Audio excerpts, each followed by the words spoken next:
Software ఉద్యోగుల కష్టకాలం పెరుగుతోంది. ఉన్న ఉద్యోగాలు పోయి, కొత్త ఉద్యోగాలు దొరకక ఆర్టిఫిషియల్ ఇంటెలిజెన్స్ కారణంగా అల్లాడిపోయే పరిస్థితులు పెరుగుతున్నాయి. అది తగ్గాలని కోరుకుందాం మనస్ఫూర్తిగా.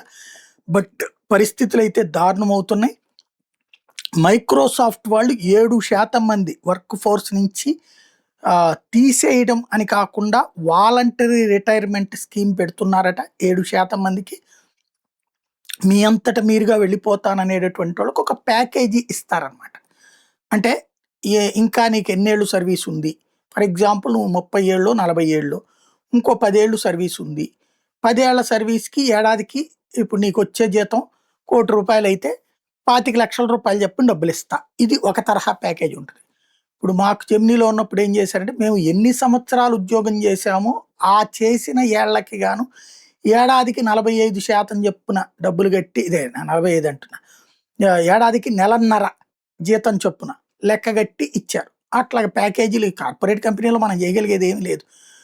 ఉద్యోగ భద్రతని ఆశించడానికి ఏమి లేదు. ఇప్పుడు పరిస్థితి అది. మైక్రోసాఫ్ట్‌లో ఇప్పుడు లంప్ సమ్ ప్యాకేజ్ తీసుకొని వెళ్ళిపోవడం అన్నది ఒక ఎత్తు. లేదంటే ఏంటన్నది మరొక ఎత్తు.